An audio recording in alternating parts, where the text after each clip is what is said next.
কিভাবে আল্লাহ আমাদের বাবা সাইয়্যিদিনা আদম আলাইহিস সালামকে বানালেন। আমাদের বাবাকে আল্লাহ বানানোর সময় সবার আগে ফেরেশতাদের সাথে পরামর্শ করলেন। ফেরেশতারা পরামর্শ সভায় বাধা দিল। তারা বলল, রব, মানুষ আপনি সৃষ্টি করবেন না। পৃথিবীতে গিয়ে তারা দাঙ্গা হাঙ্গামা, ফিতনা, ফাসাদ, বিশৃঙ্খলা ঘটাবে, রক্তপাত ঘটাবে। আমরা আপনার পবিত্রতা, বড়ত্ব ঘোষণা করছি, মানুষ বানানোর দরকার নাই। আল্লাহ তখন ফেরেশতাদেরকে জবাব দিয়েছিলেন, ইন্নী আ'লামু মা লা তা'লামুন, নিশ্চয়ই আমি কোন উদ্দেশ্যে মানুষ বানাচ্ছি সেটা আমি জানি, কিন্তু তোমরা সেটা জানো না। আল্লাহ তাআলা কিভাবে আমাদের বাবাকে বানালেন শোনেন। কোরআনুল কারীমে এসেছে আমাদের বাবাকে আল্লাহ তাআলা মোট 6টা প্রক্রিয়ায় বানিয়েছেন। জোরে বলেন, কয়টা? আল বিদায়া ওয়ান নিহায়া, তাফসীর ইবনে কাসীর, তাফসীর তাবারি, কুরতুবী সহ প্রায় সকল তাফসীরগুলো যদি আপনি পড়েন, এই আয়াত সূরা হুজুরাতের 13 নম্বর আয়াত এবং সূরা নিসার প্রথম আয়াতের তাফসীর যদি পড়েন তো দেখবেন কিভাবে আল্লাহ আমাদের বাবাকে বানিয়েছেন। বিস্তারিত ব্যাখ্যা সেখানে দেওয়া হয়েছে। 6টা প্রক্রিয়ায় আমাদের বাবা পৃথিবীর প্রথম মানুষ আবুল বাশার, মানব জাতির পিতা সাইয়্যিদিনা আদম আলাইহিস সালামকে আল্লাহ বানালেন। প্রথমে আল্লাহ তাআলা সাইয়্যিদিনা জিবরিল আমিনকে ডাকলেন। জিবরিল আমিনকে ডেকে বললেন, হে জিবরিল, তুমি দুনিয়াতে যাও। দুনিয়ায় গিয়ে দুনিয়ার সকল রং এবং উপাদানের মাটি সংগ্রহ করো, আমি আদম বানাবো। সাইয়্যিদিনা জিবরিল আমিন দুনিয়াতে আসলেন। দুনিয়া এসে তিনি যখন জমিন থেকে মাটি সংগ্রহ করতে যাবেন, জমিন তখন ফরিয়াদ করলো, হে আল্লাহর ফেরেশতা, তুমি আমার অঙ্গহানি করো না, আমার মধ্যে কোনো খুঁত সৃষ্টি করো না, আমি তোমার কাছ থেকে আল্লাহর কাছে পানাহ চাই। সাইয়্যিদিনা জিবরিল আমিন মাটির এই ফরিয়াদ শুনে খালি হাতে ফিরে গেলেন। আল্লাহ তাআলা জিজ্ঞেস করলেন, কি ব্যাপার জিবরিল, খালি হাতে ফিরে এসেছো কেন?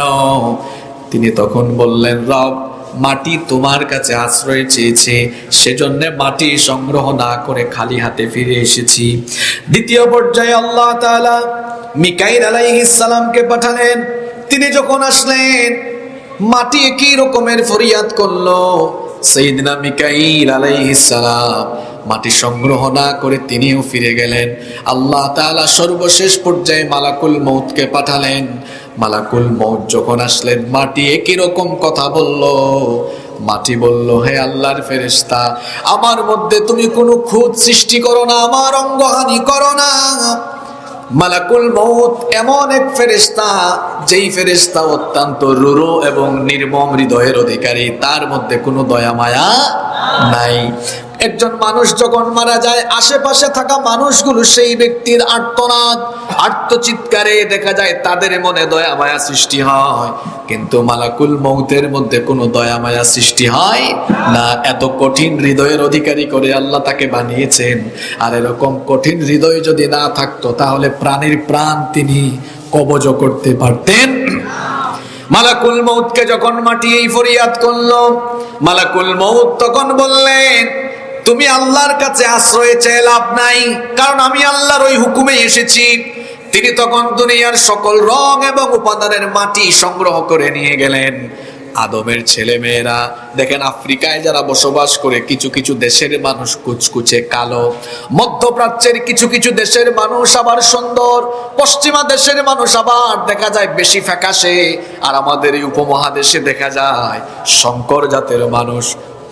লম্বাও আছে, খাটো আছে, চিকনও আছে, পাতলা আছে, মোটা আছে, সুন্দর আছে, কালো আছে, সাদা আছে, কালো আছে, শ্যামলা আছে। সারা দুনিয়াতে আদমের ছেলে মেয়েরা এমন কাইফিয়াতের কেন? কেউ লম্বা, কেউ খাটো, কেউ মোটা, কেউ চিকন, কেউ সাদা, কেউ কালো।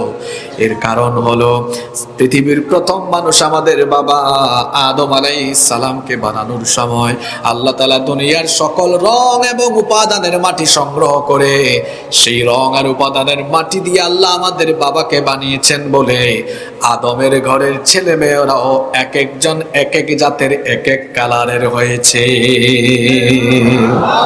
কয়টা পর্যায়ে বানিয়েছেন? তো শুনুন কোরআন থেকে। নাম্বার 1, ফেরেশতা যে মাটিগুলো সংগ্রহ করলেন। সেই মাটিগুলো ছিল বিভিন্ন রঙের, বিভিন্ন উপাদানের। এঁটেল মাটিও ছিল, ধুলা মাটিও ছিল, বালু মাটিও ছিল। সকল মাটিগুলোর মিশ্রণ আল্লাহ ঘটালেন। সকল মাটিগুলোর মিশ্রণ ঘটিয়ে সেই মাটিগুলোকে আল্লাহ ধুলাবালি যুক্ত মাটিতে পরিণত করলেন। এজন্য আল্লাহ কোরআনুল কারীমে বলেছেন, খলাকাহু মিন তুরাব, তাকে আমি তোরাব থেকে বানিয়েছি। এখানে উলামা মাশায়েখগণ বসা আছেন। তোরাব মানে হলো মাটি, আবার তিন মানে হলো মাটি। কিন্তু পার্থক্য হলো, আপনি আরবি অভিধান যখন পড়বেন তখন দেখবেন ধুলাবালি যুক্ত মাটিকে আরবিতে বলা হয় তোরাব, আর ভিজা মাটি, কাদা মাটিকে আরবিতে বলা হয় তিন। আল্লাহ তাআলা কোরআনে কারীমে কোথাও কোথাও বলেছেন তোরাব, কোথাও কোথাও বলেছেন তিন। তোরাব হচ্ছে মানুষ সৃষ্টির প্রথম পর্যায়, তিন হচ্ছে মানুষ সৃষ্টির দ্বিতীয় পর্যায়। আল্লাহ তাআলা বলেছেন ওই সংগ্রহ করা সকল মাটিগুলোর মিশ্রণ ঘটিয়ে সেগুলোকে ধুলাবালিতে পরিণত করা হলো। এরপরে 2 নম্বরে সেই মাটির উপরে আল্লাহ রহমতের বৃষ্টি নাজিল করলেন। যখন ধুলাবালি যুক্ত মাটির মধ্যে বৃষ্টি নাজিল হলো, সেই মাটি এবার ভিজা মাটি, কাদা মাটিতে পরিণত হয়ে গেল। এজন্য আল্লাহ কোরআনে কারীমে বলেছেন, ওয়াবাদা খালকাল ইনসানি মিন তিন, মানুষ সৃষ্টি আমি শুরু করেছি ভিজা মাটি থেকে। 3 নম্বরে এবার সেই ভিজা মাটিকে আঠালো মাটি, যেটাকে আমরা বলি এঁটেল মাটি, এঁটেল মাটিতে পরিণত করা হলো। এজন্য আল্লাহ কোরআনে কারীমে বলেছেন, ইন্না খালাকনাহুম মিন তিনিল লাযিব, নিশ্চয়ই আমি মানুষকে সৃষ্টি করেছি আঠালো ভিজা মাটি থেকে। 4র্থ পর্যায়ে সেই ভিজা মাটিকে এবার গন্ধযুক্ত শুষ্ক মাটিতে পরিণত করা হলো। এজন্য আল্লাহ কোরআনে কারীমে বলেছেন, ওয়ালাকাদ খালাকনাল ইনসানা মিন সালসালিম মিন হামাইম মাসনুন। আল্লাহ তাআলা বলছেন অবশ্যই মানুষকে আমি গন্ধযুক্ত শুষ্ক মাটি থেকে সৃষ্টি করেছি। এবার সেই গন্ধযুক্ত শুষ্ক মাটির উপরে আল্লাহ তাআলা আকৃতি দেওয়া আরম্ভ করলেন, স্ট্রাকচার দেওয়া আরম্ভ করলেন। আমাদের বাবাকে আল্লাহ চক্ষু দিলেন, নাক দিলেন, ঠোঁট দিলেন, কান দিলেন, হাত দিলেন, পা দিলেন। সুন্দর একটা স্ট্রাকচার দিয়ে মূর্তির মতো আল্লাহ তাকে রেখে দিলেন 40 বছর। জুড়ে বলেন কত বছর? 40 বছর রেখে দিলেন। এই রকম অবস্থাতেই তিনি পড়ে আছেন। 40 বছর শুকাতে শুকাতে সেটা ঠনঠনে মাটির মতো হয়ে গেল। এজন্য আল্লাহ তাআলা কোরআনুল কারীমে আমাদের পরিচিত সূরা রহমানের 14 নম্বর আয়াতে বলেছেন, খালাকাল ইনসানা মিন সালসালিন কাল ফাখার, মানুষ আমি সৃষ্টি করেছি শুষ্ক ঠনঠনে মাটি থেকে। 40 বছর পর্যন্ত ঠনঠনে মাটিতে পরিণত করা হয়েছে, শুকিয়ে শুকিয়ে। ফেরেশতারা আশেপাশে ঘুরঘুর করে, ফেরেশতারা কিছু বুঝে না, আল্লাহ কি যে বানাইতেছে তারা বুঝে না। ইবলিস বেশি টেনশনে। ইবলিস যখন আমাদের বাবার এই আকৃতির আশেপাশে ঘোরাঘুরি করে, সে বেশি পেরেশান। কি জানি আল্লাহ বানান। সে আবার মাঝে মাঝে গুতাগুতিও করে, দেখি তো এটা কি। যখন সে গুতাগুতি করে তখন ঠন ঠন ঠন ঠন আওয়াজ হয়। একদিন সে আমাদের বাবার নাকের ভেতরে দিয়ে ঢুকে গোটা শরীর সফর করে পিছন দিক দিয়ে বের হলো। বের হয়ে এবার বাকি ফেরেশতাদেরকে বলল, দেখো আমি এর গোটা ভেতরটা সফর করে দেখেছি, ভেতরটা একেবারে শূন্য, ভিতরে কিছুই নাই। সুতরাং টেনশনের কোনো কারণ নাই। ব্যাককল বেকুব ইবলিস, সে তো জানে না তখনও পর্যন্ত আমাদের বাবা দেহের ভেতরে আল্লাহ রূহ দেন। ষষ্ঠ এবং সর্বশেষ পর্যায়ে আমাদের বাবার দেহের ভেতরে এবার আল্লাহ রূহ দিলেন। এজন্য আল্লাহ কোরআনে কারীমে বলেছেন, ফাইদা সাওয়াইতুহু ওয়া নাফাখতু ফীহি মির রূহি, অতঃপর আমি তাকে আকৃতি দিলাম, আকৃতি দেওয়ার পরে আমি তার ভেতরে রূহ ফুঁকে দিলাম। এভাবে 6টা পর্যায়ে আমাদের বাবাকে যিনি বানিয়েছেন, গলার আওয়াজ বড় করে সবাই বলেন, তিনি কি? আল্লাহ। আমাদের বাবাকে রূহ কেমনে দেওয়া হলো? নাক এবং চোখের ভেতরে দিয়ে যখন রূহ ঢুকিয়ে দেওয়া হলো, আমার বাবারা, আমার ভাইয়েরা সবাই বলেন তো দেখি, নাকের ভেতর দিয়ে কোনো কিছু যখন ঢুকে তখন বিড়বিড় বিড়বিড় করে কি করে না? রান্নাঘরে যখন ঝাঁঝালো কিছু রান্না হয় তখন নাকের মধ্যে দেখেন কেমন কেমন জানি করে, আর এরপরে কি আসে? মাশাআল্লাহ, কি আছে? হাঁচি আসে। আমাদের বাবার নাকের ভেতর দিয়ে যখন রূহ ঢুকিয়ে দেওয়া হলো, রূহটা শরীরের ভেতরে ঢুকে যাওয়ার পরে সঙ্গে সঙ্গে তিনিও মারলেন হাঁচি, তিনিও দিলেন হাঁচি। হাঁচি দেওয়ার সঙ্গে সঙ্গে তার জবান থেকে বের হয়ে গেল আলহামদুলিল্লাহ। এখন প্রশ্ন হলো, আমাদের বাবার ভেতরে রূহ যাওয়ার পরে তিনি হাঁচি দিয়ে আলহামদুলিল্লাহ বললেন কেন? কারণ হলো আলহামদুলিল্লাহ মানে হলো প্রশংসা আর শুকরিয়া কার? আস্তে বলবেন না, জোরে বলেন কার? হাঁচি দিলে কেন আল্লাহর প্রশংসা করতে হয় জানেন? হাঁচি নিয়ে চিকিৎসা বিজ্ঞান গবেষণা করে অনেক চমৎকার তথ্য দিয়েছে। হাঁচি দেওয়ার পরে আমরা আলহামদুলিল্লাহ কেন পড়ি? আমরা এই যে পরিবেশে বসবাস করি, এই পরিবেশের মধ্যে ব্যাকটেরিয়া, জীবাণু যার মাঝে কম না বেশি? অনেক জীবাণু, চতুর্দিকে জীবাণু। আমরা যখন নিঃশ্বাস গ্রহণ করি তখন এই জীবাণুগুলো নিঃশ্বাসের সাথে সাথে আমাদের ভেতরে ফুসফুস পর্যন্ত পৌঁছে যায়, এগুলো জমতে থাকে। তো এগুলো যদি বের হওয়ার ব্যবস্থা না থাকতো আমরা বেশি দিন বাঁচতাম না, মারা যেতাম। এই ব্যাকটেরিয়া, এই জীবাণুগুলো জমতে জমতে জমতে জমতে একটা সময় আমরা এই জীবাণুর কারণেই মারা যেতাম। এজন্য আল্লাহ এগুলো বের করার ব্যবস্থা করেছেন। আল্লাহ যদি এগুলো বের করার ব্যবস্থা না করতেন তাহলে আমরা বড় বিপদে পড়ে যেতাম। আমরা যখন হাঁচি দেই, চিকিৎসা বিজ্ঞানীরা বলেছেন মানুষ যখন হাঁচি দেয় তখন তার নাকের ভেতর দিয়ে 160 মাইল বেগে বাতাস নির্গত হয়। আল্লাহু আকবার পড়েন। কত মাইল বেগে? আচ্ছা, মোটরসাইকেলের ড্রাইভার ভাইরা বলেন তো, আপনাদের মোটরসাইকেলের পিকআপ গতি উঠে কত? 40-50। আপনাদের যে রোড, এখানে হয়তো 30-40-এর বেশি উঠানো যায় না। আপনি যখন হাঁচি মারেন তখন আপনার বাতাসের বেগ থাকে 160 মাইল। আল্লাহু আকবার। এবং বিজ্ঞানীরা বলেছেন যখন এই 160 মাইল বেগে মানুষ একটা হাঁচি দেয় তখন তার ভেতরে জমে থাকা যে জীবাণুগুলো আছে, এক হাঁচিতে 3000 থেকে 6000 রকমের জীবাণু এক হাঁচি দিয়ে বের হয়ে যায়। এখন আপনার ভেতরে যে জীবাণুগুলো প্রবেশ করে জমে আছে, এগুলো যদি আল্লাহ তাআলা বের করার ব্যবস্থা না করতেন, হাঁচির ব্যবস্থা না করতেন, তাহলে আমার আপনার এই জীবাণু বের করার জন্য যাওয়া লাগতো কোথায়? ডাক্তারের চেম্বারে। আর আমাদের ডাক্তাররা মাশাআল্লাহ, সবাই না, অনেক ডাক্তার ভালো আছেন, আল্লাহওয়ালা আছেন, কিন্তু এক রোগ নিয়ে গেলে দেখবেন প্রথমেই টেস্ট দেয় 20-30টা করে আসেন, তারপরে আমি প্রেসক্রিপশন লিখবো। ঠিক আছে না চেয়ারম্যান সাহেব? এখন আপনার ভেতরে বিজ্ঞানীরা বলেন যে ভেতরে হাজার হাজার ময়লা জমে আছে, এই হাজার হাজার ময়লা নিয়ে ডাক্তার সাহেব গেলে বললেন যান আপনিও হাজার হাজার টেস্ট করে আসেন। হাজার হাজার টেস্টে লক্ষ লক্ষ টাকা। আর এগুলো বের করার জন্য যদি অস্ত্রোপচার চালানো হয় তাহলে দেখা যেত আমাদের ভেতরে জমে থাকা জীবাণুগুলো পরিষ্কারের জন্য প্রতি সপ্তাহে বা মাসে আমাদের হাজার হাজার লক্ষ টাকা খরচ হতো।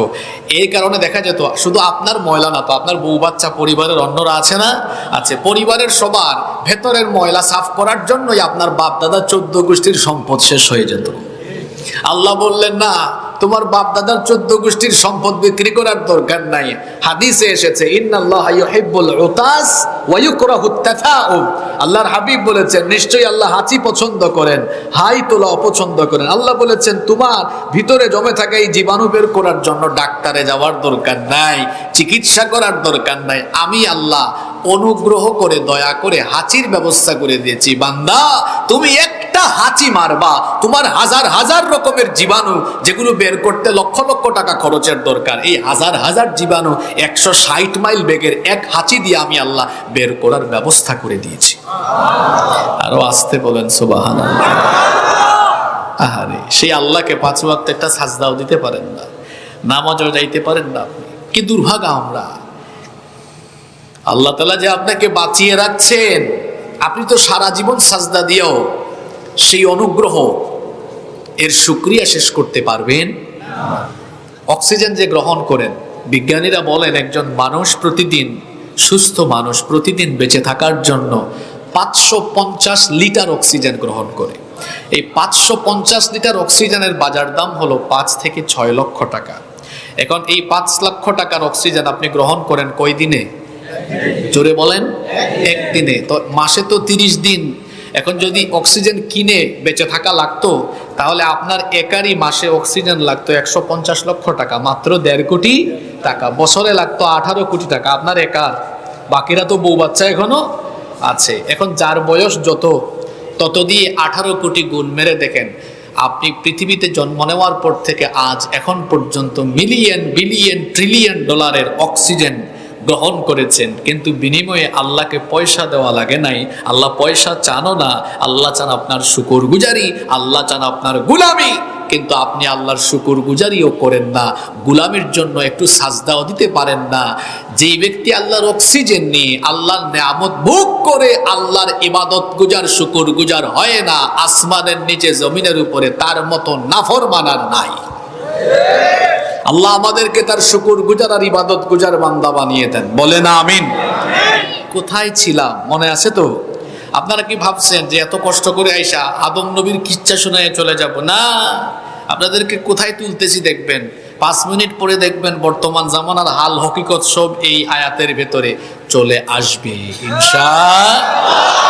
আল্লাহ বলছেন, ইয়া আইয়ুহান নাস, হে মানব জাতি, ইন্না খলাকনাকুম, নিশ্চয়ই আমি তোমাদেরকে সৃষ্টি করেছি, মিন যাকারিন, কয়জন পুরুষ থেকে?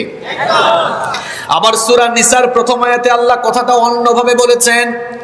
বিবাহের খুতবায় ওই আয়াতটা পড়া হয়, ইয়া আইয়ুহান নাসু ইত্তাকু রাব্বাকুমুল্লাযী খালাকাকুম মিন নাফসিন ওয়াহিদাতিন ওয়া খালাকা মিনহা যাওজাহা ওয়া বাসসা মিনহুমা রিজালান কাসীরান ওয়া নিসাআ ওয়াত্তাকুল্লাহা আল্লাযী তাসাআলুনা বিহি ওয়াল আরহাম ইন্নাল্লাহা কানা আলাইকুম রাকীবা।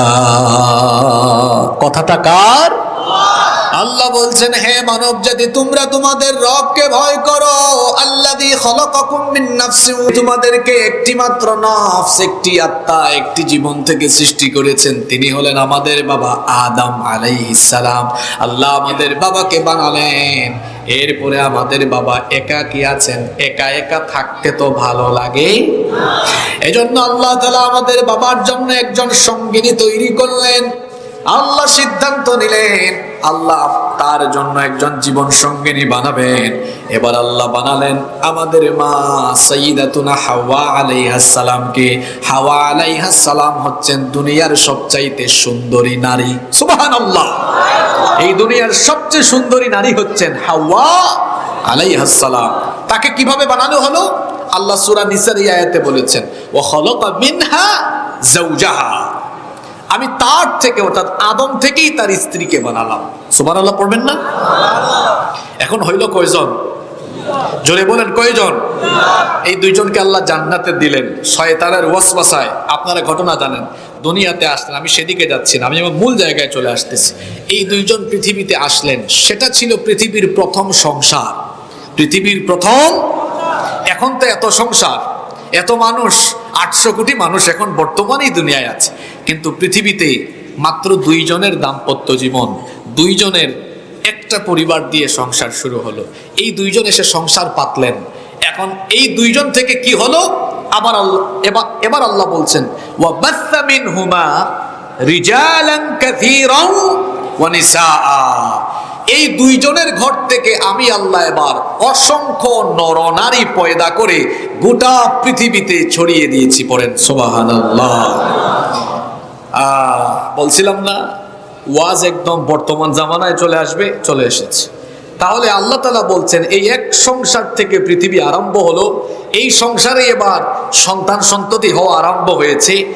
এই সন্তান সন্ততিগুলো হচ্ছে নর এবং নারী, পুরুষ এবং নারী। তাহলে সবাই বলেন তো, মানব জাতিকে আল্লাহ তাআলা কয় শ্রেণীতে ভাগ করেছেন? আসতে বলবেন না, জোরে বলেন কয় শ্রেণী? 2 শ্রেণী, পুরুষ নারী। পুরুষ এই 2 শ্রেণীর কণ্ঠ একরকম না 2 রকম? শারীরিক কাঠামো একরকম না 2 রকম? 2 রকম। ভিন্ন ভিন্ন বৈশিষ্ট্যে, ভিন্ন শারীরিক কাঠামোতে আল্লাহ তাআলা মানব জাতিকে 2 শ্রেণীতে বিভক্ত করলেন। কোন ঘরে যখন সন্তান জন্ম নেয়, যদি তার হাতে সমস্যা, পায়ে সমস্যা, চোখে কানে যে কোনো অঙ্গ প্রত্যঙ্গে সমস্যা থাকে, তখন আমরা বলি অমুকের সন্তান প্রতিবন্ধী। আমরা কি বলি তাকে? জোরে বলেন। মানুষ যেমন বিভিন্ন অঙ্গের ক্ষেত্রে প্রতিবন্ধী হতে পারে, ঠিক তেমনি যৌনাঙ্গ, গুপ্তাঙ্গ, লজ্জাস্থানে ত্রুটি বা প্রতিবন্ধকতা নিয়ে জন্ম নিতে পারে। যে ব্যক্তি জন্মের সময় যৌনাঙ্গে, লজ্জাস্থানে ত্রুটি নিয়ে জন্মায়, ইসলামী শরীয়ত তাকে বলে সে হচ্ছে খুনসা রাজুল আও খুনসা ইমরাআতুন। সে হয়তো লিঙ্গ প্রতিবন্ধী পুরুষ বা লিঙ্গ প্রতিবন্ধী নারী। আপনারা যেটাকে এই দেশে বলেন হিজরা, কিন্তু কথাটা বড় বেমানান এবং অপমানজনক কথা। একজনের হাত নাই, পা নাই, তাকে যেমন আমরা প্রতিবন্ধী বলি, হাত যেমন শরীরেরই একটা অঙ্গ, যৌনাঙ্গ শরীরের একটা অঙ্গ। শরীরের অন্য যে কোনো অঙ্গ ত্রুটি থাকলে তাকে যেমন আমরা বলি প্রতিবন্ধী, যে ব্যক্তি যৌনাঙ্গের ত্রুটি নিয়ে জন্মায় তাকেও আমরা বলতে পারি লিঙ্গ প্রতিবন্ধী। এখন এই লিঙ্গ প্রতিবন্ধীদেরকে আমরা থার্ড জেন্ডারে, তৃতীয় লিঙ্গে ফেলে দিয়েছি, যেটা উচিত নয়। এ ব্যাপারে পৃথিবীর জগৎ বিখ্যাত উলামা মাশায়েখগণ ফতোয়া দিয়েছেন। তারা বলেছেন যৌনাঙ্গের ত্রুটি নিয়ে যে জন্মায় তার কণ্ঠ যদি বড় হওয়ার পরে দেখা যায় ছেলের মতো, দাঁড়িয়ে উঠে, গুফও উঠে, তাহলে তাকে লিঙ্গ প্রতিবন্ধী হোক, তাকে ছেলে হিসাবে সমাজে স্বীকৃতি দাও। আর লিঙ্গে প্রতিবন্ধকতা থাকলেও বড় হওয়ার পরে কণ্ঠ মেয়েদের মতো, চাল চলন বেশভূষা সবই মেয়েদের মতো, তার লিঙ্গ প্রতিবন্ধকতা আছে, তাকে সমাজে মেয়ে হিসাবে স্বীকৃতি দাও। এবং ইসলাম বলে এদের যেন চিকিৎসারও ব্যবস্থা করা হয়। আরেক প্রকার আছে যারা জন্মের সময় তাদের কোনো লিঙ্গের আলামতই পাওয়া যায় না, এদেরকে ইসলামী শরীয়তের ভাষায় বলা হয় খুনসা মুশকিল। অর্থাৎ সে যে কোন লিঙ্গের এটা বোঝা যাচ্ছে না, মুশকিল। এইরকম পৃথিবীতে এদের সংখ্যা এত কম যে বিজ্ঞানীরা বলেন, চিকিৎসা বিজ্ঞান বলছে আজকে যে এদের সংখ্যা পৃথিবীতে প্রতি ৫,০০০-এর মধ্যে একজন বা তারও কম হতে পারে। আমার কথা কি শুনতে পাচ্ছেন? এখন অমনোযোগী হইয়েন না। আজকের ওয়াজ আসমানের উপরের ওয়াজও না, জমিনের নিচের ওয়াজও না, আসমান জমিনের মাঝখানে আমাদের ওয়াজ হবে ইনশাআল্লাহ। তাহলে পুরুষ এবং নারী সুস্থ জন্ম নিতে পারে, আবার সে প্রতিবন্ধকতা নিয়েও জন্ম নিতে পারে। এখন এই সুস্থ অসুস্থ এটা ইখতিয়ার একমাত্র যার। জোরে বলেন তো তিনি কে? জোরে বলেন তিনি কে?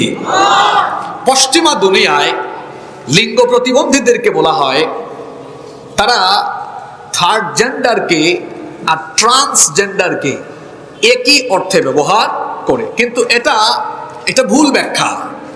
ট্রান্সজেন্ডার হলো মানসিক সমস্যা, এরা মনস্তাত্ত্বিক লিঙ্গবাদী, এরা মনে মনে ভাবে। আর আপনারা যেটাকে থার্ড জেন্ডার বা হিজরা বলেন, এটা হলো জন্মগত সমস্যা। এটা কি সমস্যা? একজন ব্যক্তি ছেলে হোক বা মেয়ে হোক যৌনাঙ্গের ত্রুটি নিয়ে জন্ম নিয়েছে, তাকে আপনারা হিজরা বলেন। আর যে ব্যক্তি সুস্থ যৌনাঙ্গ নিয়ে জন্ম নিয়েছে, সে ছেলে, হঠাৎ করে মনে মনে বলে মেয়ে। সুস্থ অবস্থায় জন্ম নিয়েছে মেয়ে হয়ে, হঠাৎ করে সে বলে ছেলে। এই যে মনে মনে সে তাকে ভাবে, এটাকে বলে ট্রান্সজেন্ডার। এখন আপনারা যদি বলেন হুজুর মনে মনে ভাবতেই পারে, এটা তার ব্যাপার না, সকল ব্যক্তিগত ব্যাপার, ব্যক্তিগত নয়। কারণ কিছু ব্যক্তিগত ব্যাপার সমাজ আর রাষ্ট্র ধ্বংস করে দেয়। এই ট্রান্সজেন্ডার এটা যদি সমাজে ছড়িয়ে যায়, আপনার পরিবার, সমাজ, রাষ্ট্র, মানব সভ্যতা হুমকির মুখে পড়ে যাবে। মনে মনে সবকিছু ভাবলেই হয় না। আমি যদি এখন আপনাদেরকে বলি, দেখুন আমাকে আপনারা দেখছেন আমি হাসিবুর রহমান, কিন্তু মনে মনে এখন থেকে আমি বাংলাদেশের প্রধানমন্ত্রী, আপনারা কি বলবেন? হুজুর হাগল হয়েছে। এটা নাকি প্রধানমন্ত্রী, হেইমা নাকি, আপনারা হেইমিয়া বলেন না, হেইমিয়া নাকি প্রধানমন্ত্রী। প্রধানমন্ত্রী হতে হলে আপনাকে বিরাট রাজনৈতিক দল গঠন করে 300 আসনে প্রার্থী দিয়ে সংখ্যাগরিষ্ঠতা নিয়ে পার্লামেন্টে এসে এরপরে আপনি যদি সংসদ নেতা হতে পারেন, আপনার দল সরকার গঠন করতে পারে, তখন আপনি প্রধানমন্ত্রী হতে পারবেন। মনে মনে প্রধানমন্ত্রী হওয়া যায় না। যেমনি ভাবে রাজনীতি না করে, ইলেকশন না করে মনে মনে প্রধানমন্ত্রী হওয়া যায় না, ঠিক তেমনি ভাবে পুরুষের শরীর নিয়ে নারীর কোনো আলামত যার শরীরে নাই, মনে মনে সে কোনোদিন নারী হতে পারে না। এটা একটা শয়তানি মতবাদ, এটা একটা শয়তানি। এই শয়তানি মতবাদ যদি এলাকায় এলাকায় কেউ গান গায়া গায়া শোনাইতো মমতাজ জাফার মতো, তাহলে আমাদের কোনো আপত্তি হতো না।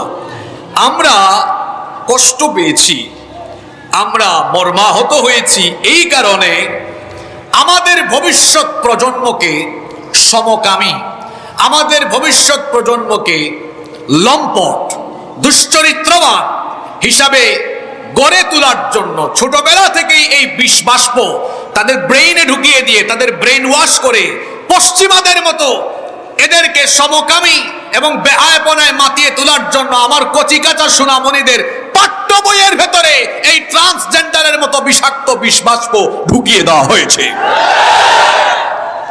এটা যদি সমাজে প্রতিষ্ঠা হয়, আজকে যারা কথা বলছেন না, আপনি নিজেই বিপদে পড়বেন। কেমন বিপদে পড়বেন আপনারে বুঝায়। আপনার ছেলে এখন যদি ক্লাস 6-7 এগুলা পড়ে, আপনি যদি চুপ থাকেন, বাধা না দেন, চলুক চলুক, তো গজব আসবে কেমনে শোনেন। আপনার ছেলে ইউনিভার্সিটি থেকে পড়াশোনা শেষ করার পরে হঠাৎ করে আপনাকে এসে বলবে, আব্বু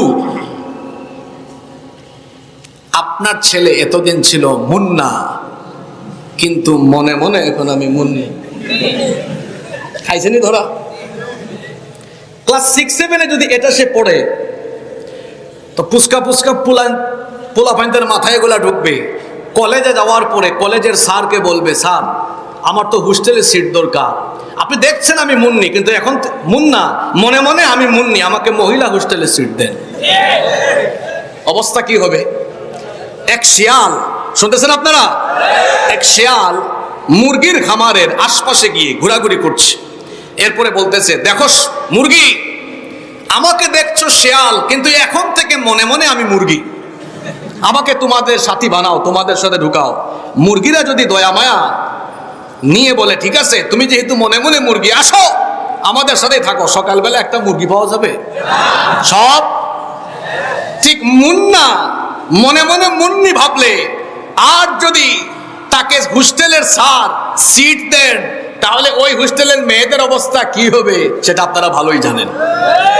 সম্পদ বন্টনে আরেক পেস লাগবে।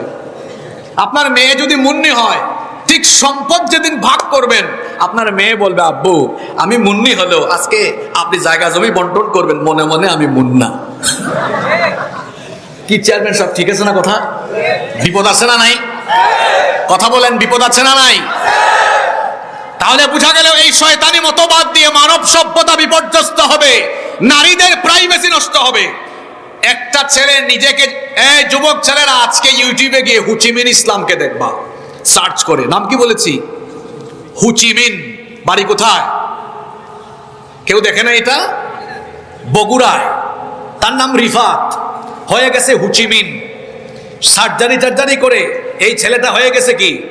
আর হে এত লুচ্চা, এত বদমাইশ, সে রিফাত থেকে হুচিমিন হওয়ার পরে কত নারীদেরকে ধর্ষণ করেছে আপনারা দেখবেন, মিডিয়া রিপোর্ট করেছে। এই ট্রান্সজেন্ডার যদি আমাদের বইয়ে থাকে, 5-7 বছর পরে দেখা যাবে আমাদের মহিলা হোস্টেলগুলো নিরাপদ নাই, মেয়েদের বাথরুমগুলো নিরাপদ নাই, মেয়েরা নিরাপত্তাহীন হয়ে যাবে এবং সমকামিতা সমাজে সমাজে ছড়িয়ে যাবে। মুখ খুলতে হবে সবাইকে, চুপ করে থাকা যাবে না। এই জাতিকে, বাঙালিকে কলা দেখিয়ে মূলা খাওয়ানো যাবে না। কারে কি বুঝান আপনারা? এখন আপনারা ভাবছেন হুজুর জায়গা মতো বলেন নাই কেন?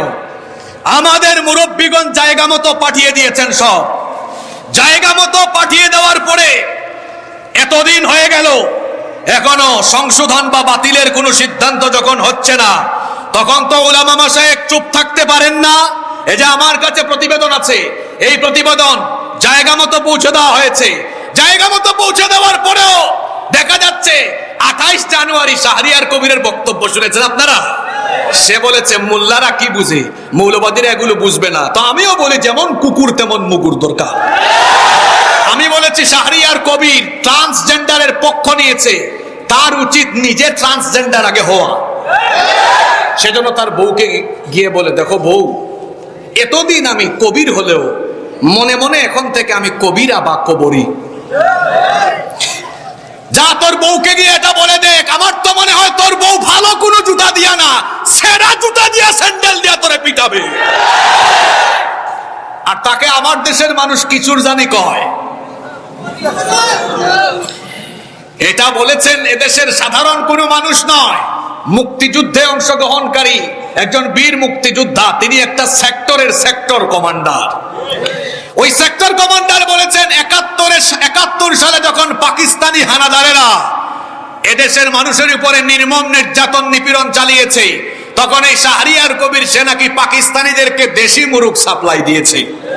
এটা আমার কথা নয়, এটা আপনাদের কথাও নয়, এটা ওই 71 সালে একজন সেক্টর কমান্ডারের, 71 সালের মুক্তিযুদ্ধে অংশগ্রহণকারী একজন সেক্টর কমান্ডারের বক্তব্য। আমরা দায়িত্বশীল মহলকে বলবো, একজন সেক্টর কমান্ডারের বক্তব্যকে হালকা হিসাবে গ্রহণ করা উচিত নয়। উনার বক্তব্যকে আমলে নিয়ে এই শাহরিয়ার কবিরকে গরুর দড়ি দিয়া বাঁধা জেলখানার ভিতর ঢুকান। কারণ পাকিস্তানিদেরকে মুরগি খাওয়াইয়া নাদুস নুদুস বানিয়েছে। তদন্ত কমিটি গঠন করেন, এরপরে অভিযোগ যদি প্রমাণিত হয় তো 71-এর স্বাধীনতা বিরোধিতার কারণে এই শাহরিয়ার কবিরকে গরুর দড়ি দিয়া ফাঁসিতে ঝুলাইয়া মৃত্যুদণ্ড বাস্তবায়ন করতে হবে, করতে হবে, করতে হবে।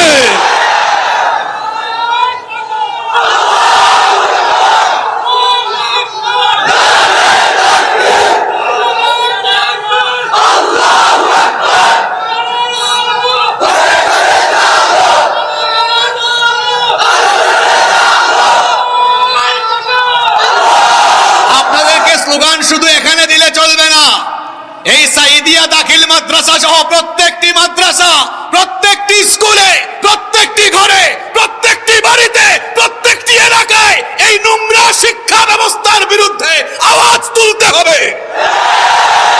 আমাদের বাচ্চাদেরকে ধ্বংস হতে দেওয়া যাবে। আমি কি বানিয়ে কথা বলছি? না, আমি পড়াশোনা করে এসে কথা বলি। RSBS সব খতিয়ান নিয়ে এসেছি। আবার ভাবিয়েন না যে আপনাদের নোয়াখালীর জায়গা জমিনের RSBS, এটা একটা রূপক কথা। এই ট্রান্সজেন্ডার এখন কোথায়? আমাদের শিশুদের বইয়ের পাতায়। আমি কি মিথ্যা বলছি? পৃষ্ঠা নাম্বার 41, পৃষ্ঠা নাম্বার 41। এটা কোন বইয়ে আছে? এখানে আমার বইয়ের নামও আছে। 2000 আমার কাছে খতিয়ান আছে তো। 2024 শিক্ষাবর্ষের 7ম শ্রেণীর ইতিহাস ও সামাজিক বিজ্ঞান বইয়ে শরীফ থেকে, মুন্না থেকে শয়তানও হাসে, কয় দেখছো কারবার, এটা কি জাতের শয়তান হইছে? আল্লাহ বানিয়েছে শরীফ, হয়ে গেছে কি? আচ্ছা বলেন তো, একটা ছেলে যদি এসে বলে আব্বু আমি মুন্নি, মুন্না না। এখন হ্যাঁ যদি কয় আমি যেহেতু মনে মনে মুন্নি, আমার বিয়া দেন এখন ছেলের সাথে, তো ছেলের সাথে যদি তার বিয়ে হয়, বিয়ে হওয়ার পরে দুটা তো এক জাত, বাসর হবে কেমনে? সমস্যা আছে না নাই? আপনারা হাসিয়েন না, হাসানোর জন্য কথা বলছি না। ছোট্ট বাচ্চা, এগুলো এখনো ছোট মানুষ, এরা যখন এগুলো পড়বে এগুলোই মাথার ভেতরে ঢুকবে, তার মানসিকতা ওই রকম তৈরি হবে, 9-10-এ যাওয়ার পরে সমকামী হয়ে যাবে। দুঃখ রাখবো কোথায়?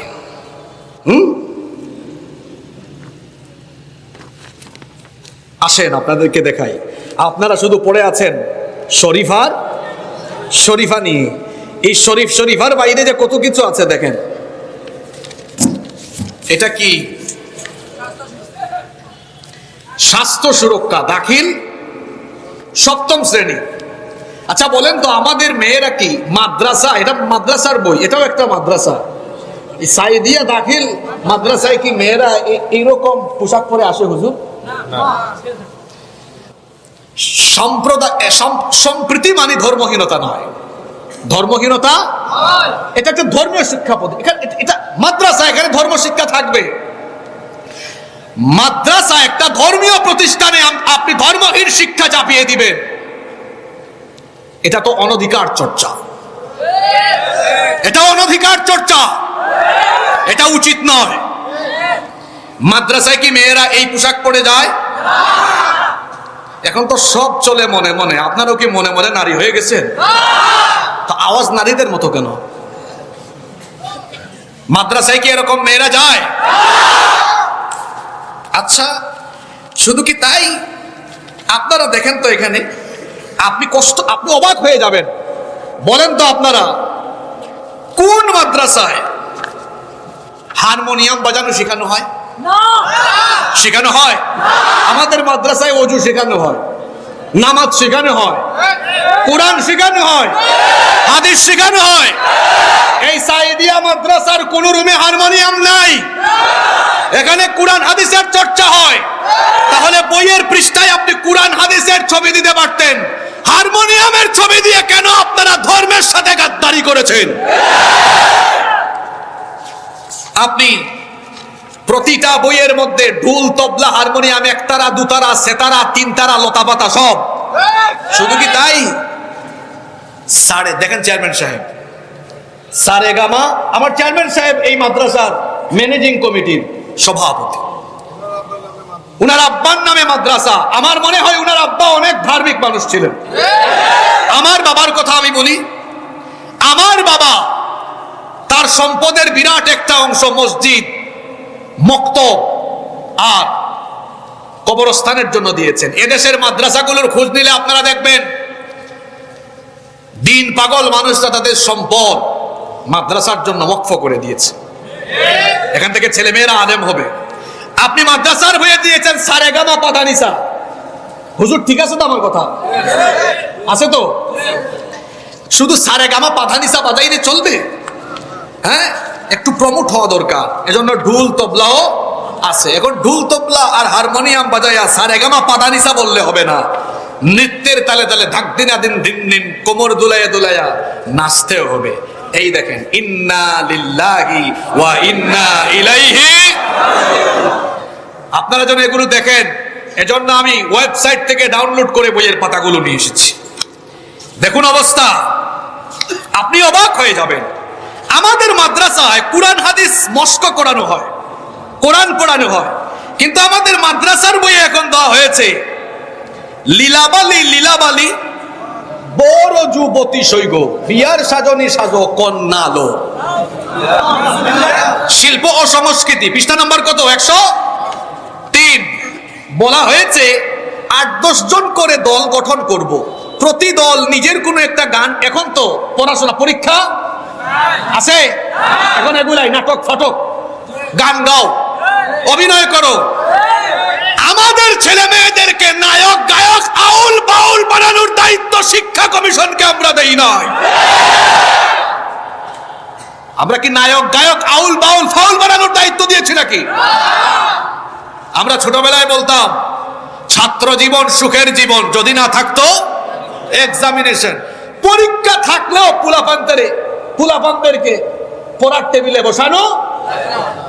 আর এখন তো তারা, এখানে মাদ্রাসার ছেলেরা আছে, এরা মনে মনে যে খুশি আইতে বলছে, দেখছেন চিলমুডে আছে তারা।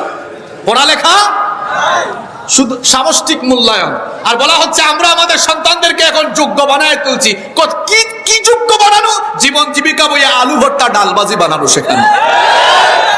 কাগজ কেটে এখন ছেলে মেয়েরা সন্ধান করে ফুল বানায়, আঁকা কি করে। আমাদের ছেলে মেয়েদেরকে তো আমরা নৃত্যশিল্পী, গায়ক, নায়ক, আউল বাউল, কাজের বুয়া আর বাবুর্চি বানানোর জন্য স্কুল মাদ্রাসায় পাঠাই না। আমাদের সন্তানদেরকে আমরা ব্যারিস্টার বানাতে চাই, আমাদের সন্তানদেরকে আমরা সচিব বানাতে চাই, ডিসি বানাতে চাই, এমপি মন্ত্রী বানাতে চাই, আমাদের সন্তানদেরকে আলেম বানাতে চাই, মুফাসসির বানাতে চাই, মুহাদ্দিস বানাতে চাই, মুফতি বানাতে চাই, সারেগামা পাদানিসা বানাতে চাই না। তো কি দিয়েছেন এগুলো? তারপরে সব খতিয়ান তুলে ধরা আজকে সম্ভব নয়, কিছু খতিয়ান বলছি। স্বাস্থ্য সুরক্ষা বই, পৃষ্ঠা নাম্বার 97, চ্যাপ্টারের নাম হচ্ছে নিরাপদ স্পর্শ। আমার দিকে তাকান। নিরাপদ স্পর্শ বুঝেন তো? আমার চেয়ারম্যান সাহেবকে আমি স্পর্শ করেছি, এটা আবার নিরাপদ স্পর্শ। তাইলে নিরাপদ আর অনিরাপদ কি দেখেন। নিরাপদ স্পর্শ আমার ব্যক্তিগত সীমানা ঘিরে থাকা অদৃশ্য বাবল ফুটিয়ে দেয় না। এখানে ছবি আছে একটা বাবলের, ওই বাবলের ভেতর একটা মেয়ে আছে। আচ্ছা, মূল কথাগুলো বলি। আমার মা আমাকে জড়িয়ে ধরলো, ক্লাসে ভালো করায় আমার শিক্ষক মাথায় হাত বুলিয়ে দিলেন, বিশ্বস্ত বন্ধুর হাত ধরে ঘুরে বেড়ালাম। বলা হচ্ছে আমার মা আমাকে জড়িয়ে ধরে যেমন আমাকে আদর করে, এটা যেমন নিরাপদ স্পর্শ, আমার একজন বন্ধু সেও যদি আমার হাত ধরে ঘোরাঘুরি করে, ওইটাও নিরাপদ স্পর্শ। ইন্না লিল্লাহি ওয়া ইন্না ইলাইহি। তবে পার্থক্য তুলে দিয়েছে চেয়ারম্যান সাহেব। আমার মা কপালে চুমু দিলেও আমি হয়তো আমার বন্ধুকে চুমু দিতে দিব না। কলা দেখাইয়া, কথা বলেন না কেন? কলা দেখাইয়া একটা ছেলে আর একটা মেয়ে হাত ধরে হাঁটাহাঁটি করলে ওইটা বুঝি বাকি থাকবে?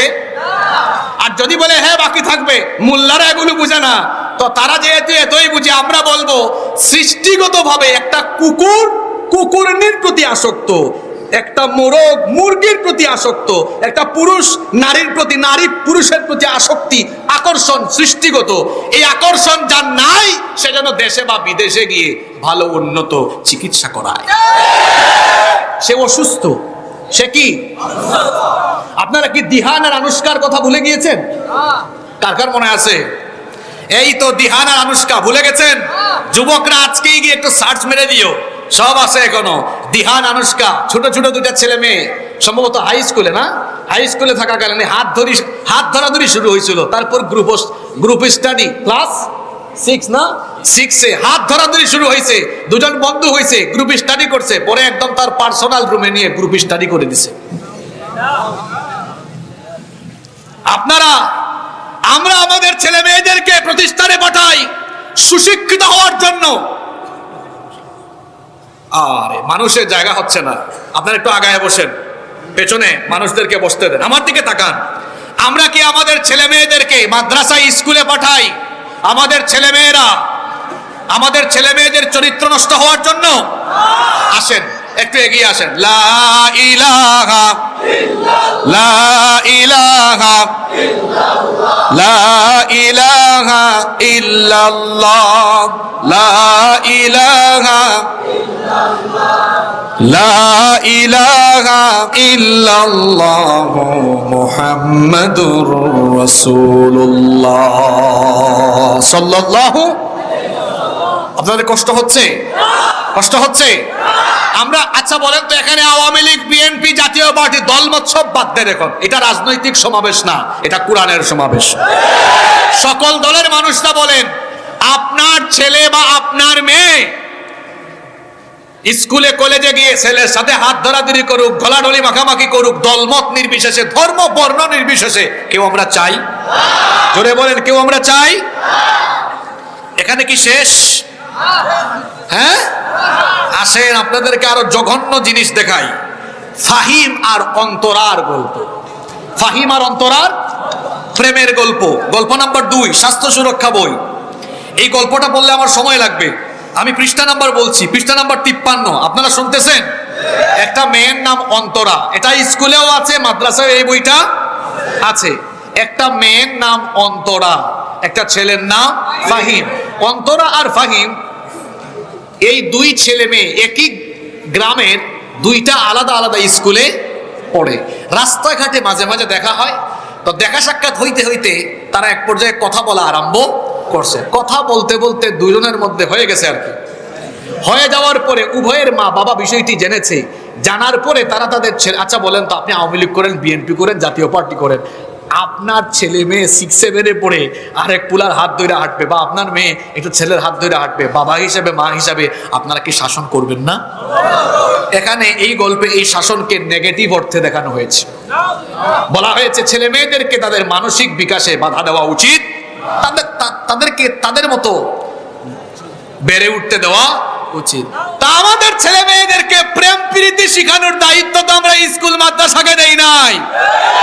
এই বইগুলো ছাপিয়েছেন কার বাপের পয়সায়? আপনারা কি মনে মনে মহিলা নাকি? কথা বলেন না কেন? কার বাপের পয়সায় এই বই ছাপানো হলো? আপনাদের। যারা সুন্দর সুন্দর চেয়ারে বসে সুন্দর সুন্দর বক্তৃতা দেয়, এদের বেতন কার বাপের পয়সায় হয়? যে এসির রুমে বসেছে, এই এসি কার বাপের পয়সায় কিনা? যে গাড়িতে চড়ে, এই গাড়ির পেট্রোল কার বাপের পয়সা? এগুলো এদেশের গরিব মুসলমান, 16 কোটি মানুষ, এই দেশে 14 কোটির উপরে মুসলমান, এদেশের সংখ্যাগরিষ্ঠ মুসলমানদের ঘাম ঝরানো ট্যাক্সের পয়সায় যাদের বেতন হয়, মুসলমানদের ট্যাক্সের পয়সায় এসি কিনা হয়, মুসলমানদের ট্যাক্সের পয়সায় গাড়ির পেট্রোল হয়, মুসলমানদের ট্যাক্সের পয়সায় বই ছাপানো হয়, আর সেই মুসলমানদেরকে কলা দেখাইয়া মুলা খাওয়ায় দেবা বরদাস্ত করবে না এদেশের মানুষ। বহুত চুপ থেকেছি আমরা, কাউকে চুপ থাকা যাবে না। একটা জাতিকে ধ্বংস করার দেওয়ার জন্য অস্ত্র নয়, শিক্ষায় হাত দিলেই শেষ। আমি এখানে সকলের পা ধরে বলে যাব, দয়া করে শিক্ষা নিয়ে রাজনীতি করবেন না। কে আওয়ামী লীগ করেন, কে বিএনপি করেন, কে জাতীয় পার্টি করেন, এগুলো ভুলে যান। শিক্ষার ব্যাপারে সবাই একমত হন। ঘরে ঘরে, বাড়িতে বাড়িতে, গ্রামে গ্রামে, এলাকায় এলাকায়, স্কুলে কলেজে মাদ্রাসায় প্রতিবাদী আওয়াজ তুলতে হবে। জাতির এই দুঃসময়ে যারা কথা বলবে না, এরা জাতীয় গাদ্দার, এরা বুবা শয়তান। এই বুবা শয়তানদেরকে চিনে রাখতে হবে। জাতির এই দুঃসময়ে যারা কথা বলে না, এরা জাতীয় গাদ্দার। আপনি চিন্তা করুন, আমি এই পেজ পড়তে পারবো না, আমি দুঃখিত। এখানে কচিকাচা অনেক ছেলেরা আছে, আমি শুধু আমার আশেপাশে থাকা লোকজনদেরকে দেখাচ্ছি। ক্লাস 6-এ 7-এ আমি একটু বড় পেজ দেখাই, আপনাদের পড়তে সুবিধা হবে। বলেন তো আপনারা, আপনাদের দেখার প্রয়োজন নাই, শুধু ওনারাই সাক্ষ্য দিক। ক্লাস 6-এ 7-এ এগুলো কি দেওয়া উচিত? এই শব্দগুলো আপনারা বলেন, দেওয়া উচিত? এটা কি এই বয়সের সাথে মানানসই? এগুলো আমি বলতে পারবো না, কারণ আমাদের লজ্জা শরম। সবচেয়ে দুঃখজনক ব্যাপার, ক্লাস 8-এর এরা ভাবছে মোল্লারা এত কিছু পড়বে না, এত কিছু দেখবে। কেন দেখবে না? এই বাংলাদেশ উলামা মাশায়েখ, পীর মাশায়েখদের মেহনতে, ঘাম ঝরানোতে এই দেশ আবাদ হয়েছে। কেন দেখবে না? সব দেখবে। এদেশে উলামা মাশায়েখ, পীর মাশায়েখগণ বেঁচে থাকতে ইসলাম বিরোধী শিক্ষা কারিকুলাম বাস্তবায়িত হতে দেওয়া হবে না, হবে না, হবে না। কিং সুলাইমান অর্থাৎ নবী সুলাইমানের কার্টুন একে দেওয়া হয়েছে ক্লাস 8-এর বই। আপনারা ফ্রান্সের নাম শুনতেই পারেন না, ফ্রান্সের প্রেসিডেন্ট ইমানুয়েল ম্যাক্রো বা ম্যাক্রোর কথা শুনতেই পারেন না। কেন? কারণ ওই দেশে আমাদের নবীর কার্টুন বানানো হয়েছে। অনেকে তো ফ্রান্সের পণ্য এখনো কিনেও। এই শিক্ষা ব্যবস্থা নিয়ে আমি কথা বলছি, অনেক হুমকি ধামকি আসতেছে। আমি জানি না আমি বাসায় সুস্থভাবে ফিরে যেতে পারবো কিনা, সেটাও আমি জানি না। কিন্তু এই শিক্ষা নিয়ে জাতিকে বাঁচানোর জন্য কাউকে না কাউকে কথা বলতে হবে, বলতে হবে কথা। আপনাকে এই জাতিকে বাঁচাতে হবে, আপনাদেরকেও কথা বলতে হবে। দেখেন নাই ব্রাক ইউনিভার্সিটির আসিফ সাহেব বই ছিঁড়ে ফেলেছে, চাকরিও চলে যাবেই তো। ওই ব্রাক তো, ওরা তো ইহুদিদের পশ্চিমাদের ডলার খাওয়া, ওরা তো কাপড়ে চুপড়ে মানুষের জাত হলেও ভিতরে ভিতরে লুচ্চা আর বদমাশ। আমাদের দেশেও, আমাদের সমাজে এরকম চেহারা সুরত ভালো এরকম লুচ্চা বদমাশ আছে, যারা বাহিরে বাহিরে মানুষকে দেখায় ইসলাম ভালোবাসি, তলে তলে ইসলামের শেকড় কেটে দেয় এরা। এই মুনাফিক গুলাকেও চিনে রাখা দরকার। নবী সুলাইমানের কার্টুন এঁকে দেওয়া হয়েছে। এটা নবীজির প্রতি, এটা নবীকে সম্মান করা না অবমাননা করা? জোরে বলেন, এটা কি মেনে নেওয়া যায়? মেনে নেওয়ার মতো বিষয়গুলো আমি সবগুলো বিষয় এখানে তুলে ধরতে পারছি না, এজন্য দুঃখ প্রকাশ করছি আপনাদের সামনে। এখানে অনেক অসঙ্গতি, আমি বলতে গেলে বহু লম্বা সময় লাগবে। আমার গত জুমার বক্তব্য ইউটিউবে আছে, আপনারা আমার গত জুমার বক্তব্য যারা পারেন কষ্ট করে শুনে নেবেন। সেখানে আমি এখানে যত নথিপত্র আছে সবগুলো আমি সেখানে তুলে ধরেছি, একটা একটা করে আমি সেগুলো বলার চেষ্টা করেছি। এখানে সর্বশেষ যে বিষয়গুলো দেখাবো, এটা একটা সেনসিটিভ বিষয়, এটা দেখাই আমি আর বাকিগুলো দেখাচ্ছি না, কারণ দেখাতে গেলে আমার অনেক লম্বা সময় লেগে যাবে। আমি জাস্ট একটা বিষয় দেখাই, আমার মনে হয় আপনারা সবাই কষ্ট পাবেন এটা দেখলে। এটা এত দুঃখজনক, এটা আমরা আশা করি নাই। আপনারা দেখেন এখানে একটা মানচিত্র আপনাদেরকে আমি দেখাই। আপনারা হয়তো অনেকে ফেসবুকে ইউটিউবে এটা দেখেছেন, তাই না? এই যে পেজ,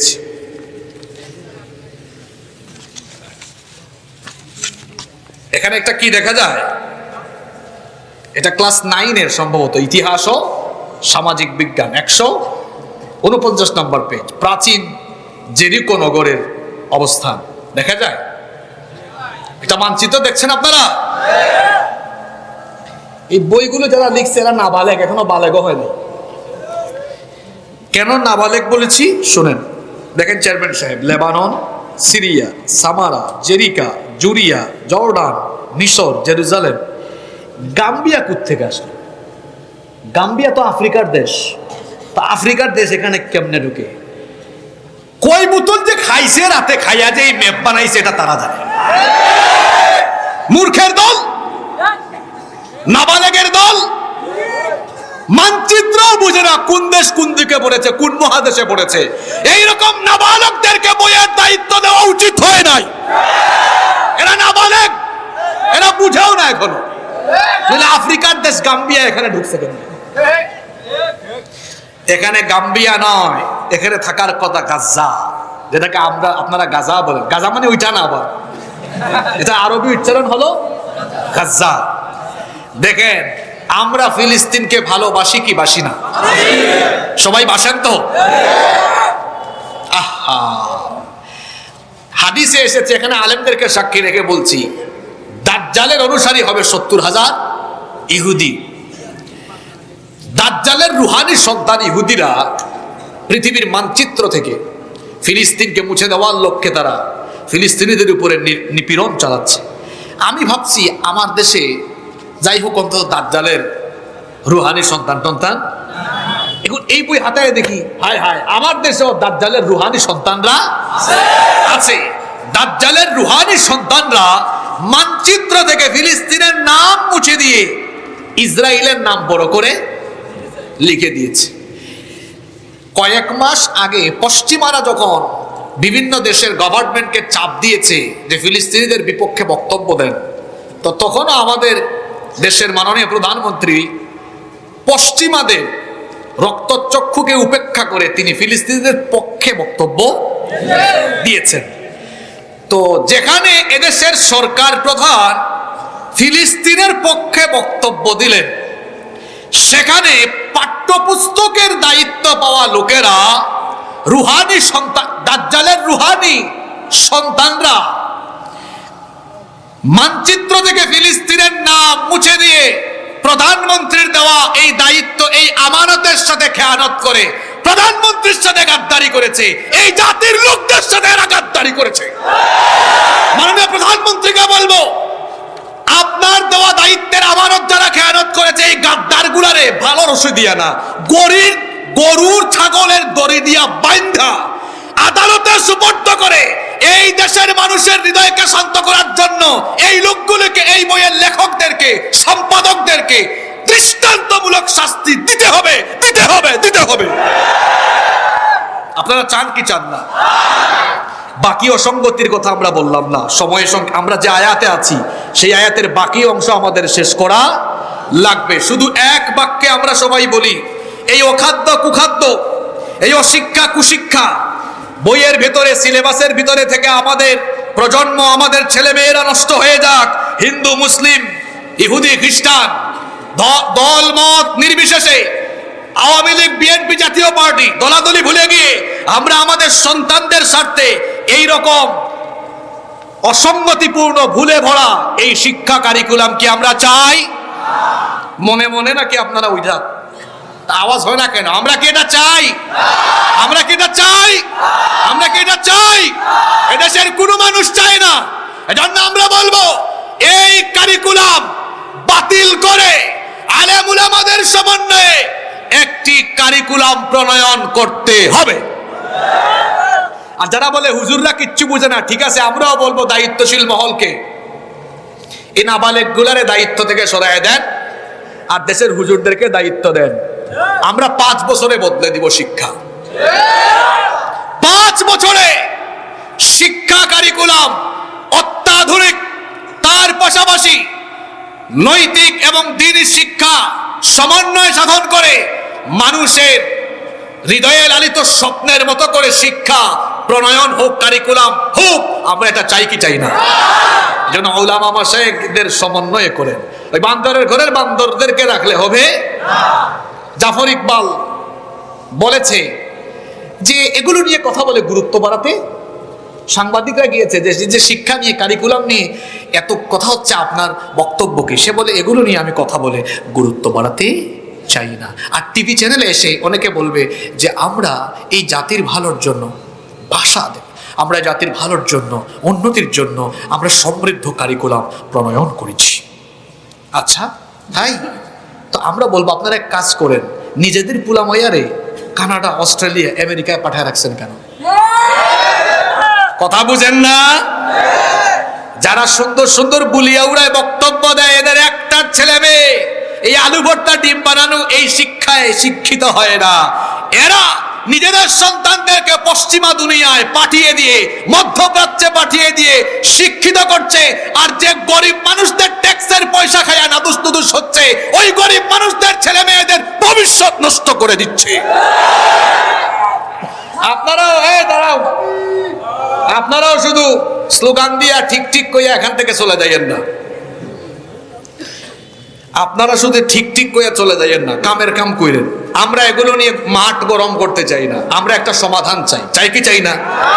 এই জন্য আমরা এখানে গোয়েন্দার ভাইরা, NSI, DB আপনারা থাকলে আপনাদেরকে বলবো, ভাই এগুলো সরকার বিরোধী বক্তব্য নয়। কোন হুজুর কি 1 ঘন্টা বক্তৃতা দিয়া কোন সরকারের ক্ষমতায় উঠাইতে পারবে না নামাইতে পারবে? পারবে? এখানে গোয়েন্দার ভাইরা থাকলে তাদেরকেও বলবো, ভাই আপনাদেরও তো ছেলে মেয়ে আছে, আপনারা কি চান আপনাদের ছেলে মেয়েরা ট্রান্সজেন্ডার শিখুক, সারেগামা পাধানিসা শিখুক? হ্যাঁ, কেউ যদি তার ছেলে মেয়েকে সারেগামা পাধানিসা বানাতে চায়, নৃত্য কলাই দিক, ঠিক কি না? কালচারাল সেন্টারে দিক, এটা তার ব্যক্তিগত বিষয়, কিন্তু সামষ্টিক ভাবে কি চাপিয়ে দেওয়া উচিত? বলেন চেয়ারম্যান সাহেব, এটা উচিত? এটা অনধিকার চর্চা। আমরা এগুলো নিয়ে রাজনীতি চাই না, আমরা সমাধান চাই।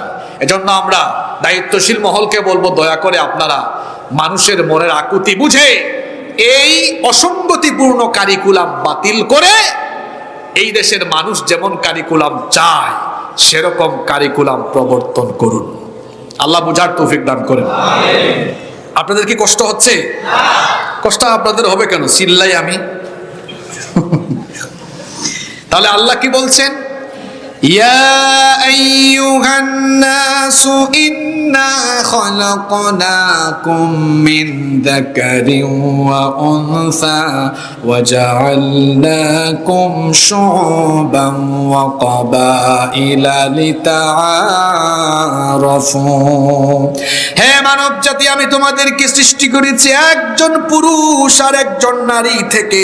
এরপরে ওই সংসার থেকে আমি মানব জাতিকে নর এবং নারী 2 শ্রেণীতে বিভক্ত করে অসংখ্য জাতি গোত্রে বিভক্ত করে দিয়েছে, যাতে করে তোমরা পরিচিত হতে পারো। এই যে তোমরা দুনিয়াতে এত মানুষ, কেউ লম্বা কেউ খাটো, কারো পয়সা আছে কারো পয়সা নাই, কারো ক্ষমতা আছে কারো ক্ষমতা নাই, এগুলো দিয়ে মানুষের সম্মান আর মর্যাদার মানদণ্ড নির্ণয় হয় না। আমার কাছে টাকা দিয়ে সম্মানিত হতে পারবে না, ক্ষমতা দিয়ে সম্মানিত হতে পারবে না। বান্দারে, আমার কাছে যদি সম্মানিত হতে চাও, মর্যাদাবান হতে চাও, যদি আমার প্রিয় বান্দা হতে চাও, তাহলে কি লাগবে শোনো। আল্লাহ বলছেন, ইন্না আকরামাকুম ইনদাল্লাহি আতকাকুম। এই কালো শার্ট পরা ছেলে, এই এদিকে তাকাও। শেষ ভালো যার, বলো সব ভালো? তো তোমার শেষ ভালো হোক তুমি চাও না? এটা শোনো, এই যে এত ওয়াজ শুনলা, এখন আল্লাহর কাছে প্রিয় হবা কি দিয়ে, এটা শোনো। আল্লাহ বলছেন নিশ্চয়ই আমার কাছে সম্মানিত তারা, আমার কাছে মর্যাদাবান হলো তারা, তোমাদের মধ্যে তাকওয়াবান পরহেজগার মুত্তাকি যারা। তাহলে আল্লাহর কাছে প্রিয় হওয়ার জন্য আমরা সবাই আল্লাহর প্রিয় বান্দা হতে চাই কি চাই না? আমরা সবাই সফল কাম হতে চাই কি চাই না? সবাই আমরা জান্নাতি হতে চাই কি চাই না? আল্লাহ বলছেন সফল কাম জান্নাতি এবং আমার প্রিয় বান্দা যদি হতে চাও তাহলে তাকওয়ার গুণে গুণান্বিত হয়ে যাও। তোমাদের মধ্যে তাকওয়াবান যারা আমার কাছে সম্মানিত হলো তারা। বলেন তো যে গুণের কথা বলা হয়েছে গুণটার নাম কি? আরো আসতে বলেন। তাকওয়া কি? এ ব্যাপারে এত লম্বা ওয়াজ করার দরকার নাই, অল্প কথায় বরকত হয় বেশি। একটা সুন্দর ছোট্ট শিক্ষণীয় ঘটনা আপনাদেরকে শোনাই। ওমর ইবনুল খাত্তাব রাদিয়াল্লাহু আনহু তিনি একবার উবাই বিন কাব রাদিয়াল্লাহু আনহুকে জিজ্ঞেস করলেন, ভাই ওমর রাদিয়াল্লাহু আনহু উবাই বিন কাবকে জিজ্ঞেস করলেন, তিনি বললেন আমাকে তাকওয়ার ব্যাপারে বলেন। শুনেছি তাকওয়া নাকি এমন একটা গুণ যে গুণ ছাড়া আল্লাহর কাছে সম্মানিত হওয়া যায় না। উবাই বিন কাব রাদিয়াল্লাহু আনহু তখন বললেন, ভাই ওমর আপনি কি কখনো কাঁটাযুক্ত সংকীর্ণ মেঠো ন্যারো কোনো স্ট্রিট, সংকীর্ণ পথ যেখানে আছে অনেক কাঁটা, এই রকম পথে আপনি কি কখনো হেঁটেছেন নাকি? তিনি বললেন হ্যাঁ। তখন তাকে জিজ্ঞেস করলেন, কাঁটাযুক্ত সেই সংকীর্ণ মেঠো পথে আপনি যখন হেঁটেছেন তখন আপনি কিভাবে হেঁটেছেন? তখন তিনি বললেন, আমার পা যেন কাঁটার আঘাতে ক্ষতবিক্ষত হয়ে পা থেকে যেন রক্ত না ঝরে, এজন্য আমি সচেতনতার সাথে সাবধানতার সাথে পা ফেলেছি। কাঁটার আঘাতে যেন আমার কাপড় চোপড় ছিঁড়ে না যায়, খুব সাবধানে সাবধানে পা ফেলেছি। তখন উবাই বিন কাব রাদিয়াল্লাহু আনহু জিজ্ঞেস করলেন, এর চাইতে আর উৎকৃষ্ট উদাহরণ তাকওয়ার জন্য অন্য কিছু হতে পারে না। আপনার কাপড় এবং শরীরকে কাটার আঘাত থেকে বাঁচানোর জন্য আপনি যেভাবে সাবধানতার সাথে পা ফেলেছেন, যে সমাজে আপনি বসবাস করেন এই সমাজেও তো গুনাহ আর পাপের কাটায় ভরা। এখানে ডানে বামে সামনে পিছনে গুনাহ আর গুনাহ, ফিতনা আর ফিতনা। যেভাবে আপনি কাঁটাযুক্ত পথে সাবধানতার সাথে হেঁটেছেন, ঠিক তেমনি ভাবে ডানে বামে সামনে পিছনে চতুর্দিকে ফিতনায় আচ্ছন্ন এই সমাজে আপনি নিজেকে এমন ভাবে পরিচালনা করবেন, আপনার সমাজের চতুর্দিকে পাপ থাকবে, ফিতনা থাকবে, কিন্তু আল্লাহর ভয়ে এমন ভাবে জীবন যাপন করবেন কোনো পাপ যেন আপনাকে স্পর্শ না করে। এটার নাম তাকওয়া। শোনেন, আপনার হাতে মোবাইল আছে, আমি তো মোবাইল আনি নাই, মোবাইল আছে। এই মোবাইল আপনাকে ধ্বংস করে দেওয়ার জন্য যথেষ্ট। তাকওয়াটা কি? ওই যে সামনে পিছনে ডানে বামে সাথে আপনার চরিত্র ধ্বংসের উপায় উপকরণ আছে। আপনি এই মোবাইলে খারাপ কিছু দেখলেন না, এটার নাম গোপনে গোপনে গুনাহ থেকে বাঁচতে পারলে সঠিক মুত্তাকি হওয়া যায়। আচ্ছা, আপনি আপনার বাপের সামনে পর্নোগ্রাফি দেখতে পারবেন? আপনার মা বাপ ভাই বোন আপনার পরিবারের কারো সামনে খারাপ ভিডিও দেখতে পারবেন? পারবেন না। এখন আপনি আপনার রুমে আছেন, তখন মা বাবা ভাই বোন কেউ নাই, কিন্তু এদের চাইতেও বড় একজন তখন এই একাকী রুমে আছেন। তিনি কি? ওই আল্লাহর ভয়ে আপনি সব বাদ দিলেন, এর নাম তাকওয়া। এর নাম কি? আপনি চাইলে সুদ খেতে পারেন, ঘুষ খেতে পারেন, গুনাহ করতে পারেন, করলেন না। জনগণের হক মারতে পারেন, করলেন না। আপনি আল্লাহর ভয়ে নিজেকে সংযত করলেন, এটার নাম। সর্বশেষ কথা বলবো, ওই যে বললাম শেষ ভালো যার, সব ভালো এই এক কথার ভেতরে সব আছে। কোন কোন মুফাসসির বলেছেন আল্লাহকে ভয় করে আল্লাহর আদেশ মানা আর নিষেধগুলো ত্যাগ করা, এটার নাম হলো তাকওয়া। আমাদের মধ্যে আল্লাহর ভয়ে আল্লাহর আদেশ পালনকারী মানুষ আছে, নিষেধ মানা মানুষ এখানেই দেখায় দেই। আল্লাহকে ভয় করে আল্লাহর কালাম শোনার জন্য অনেকে আছে, তারা মাহফিলেও আসে, শয়তানকে খুশি করার জন্য আবার গানের মঞ্চেও যায়। তাহলে আদেশও মানে, আবার আল্লাহর নিষেধও মান্য করে। দেখা যায় আল্লাহকে ভয় করে সারা সপ্তাহে না আসুক, জুমার দিনে নামাজে আছে, কিন্তু সমান তালে সুদ খায়, ঘুষ খায়। সুদ খাওয়া যাবে না, ঘুষ খাওয়া যাবে না, নিষেধ করেছেন কে? কিন্তু এরপরে আল্লাহর ভয়ে নামাজে আসা, জুমার নামাজ পড়া, এরকম নামাজি সুদখোর ঘুষখোর আমার সমাজে নাই। আপনি শুধু আল্লাহকে ভয় করে আল্লাহর আদেশ মানবেন, পাশাপাশি নিষেধগুলো আপনি সমান তালে করবেন, এটার নাম তাকওয়া নয়, এটার নাম গোলামি নয়, বরং আল্লাহকে ভয় করে আল্লাহর আদেশ মানা, নিষেধগুলো ত্যাগ করা, এটার নাম ঈমানদারি। এটা না করা বেঈমানি, না করা মুনাফিকি। আল্লাহকে ভয় করে আল্লাহর আদেশ মানবো, নিষেধগুলো ছেড়ে দিব। আদেশ নিষেধ মানার জন্য আল্লাহ সংবিধান দিয়েছেন, সংবিধানের নাম কি? জোরে বলেন। তাকওয়া কি? তাকওয়া মানার জন্য যাব কোথায়? কোরআনের শুরুতেই আল্লাহ বলেছেন হুদাল্লিল মুত্তাকিন, এটা মুত্তাকিনদের হেদায়াত। আজকের এই এক আয়াতের তাফসীর থেকে আমরা বুঝলাম জান্নাতি হওয়ার জন্য, সফল হওয়ার জন্য মুত্তাকি হতে হবে। আর মুত্তাকি হওয়ার জন্য কোরআন ধরতে হবে, কোরআনের রঙে রঙিন হতে হবে, কোরআনওয়ালাদের সুহবতে থেকে কোরআনের আন্দোলনে শামিল হয়ে কোরআন প্রতিষ্ঠার আন্দোলনে নিজেকে শামিল করতে হবে। পারবো তো আমরা ইনশাআল্লাহ? কারা কারা রাজি আছেন হাত তুলে আল্লাহকে দেখান তো। মাশাআল্লাহ, আল্লাহ সবার হাতগুলো কবুল করেন, বলেন আমিন।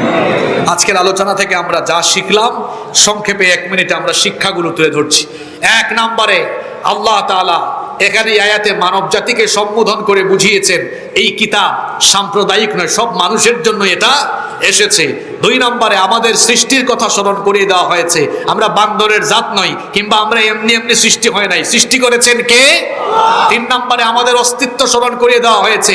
নারী পুরুষের মিলনে বাপ মা আদম এবং হাওয়ার মাধ্যমে আমরা এসেছি, আমরা বান্দরের জাত নই।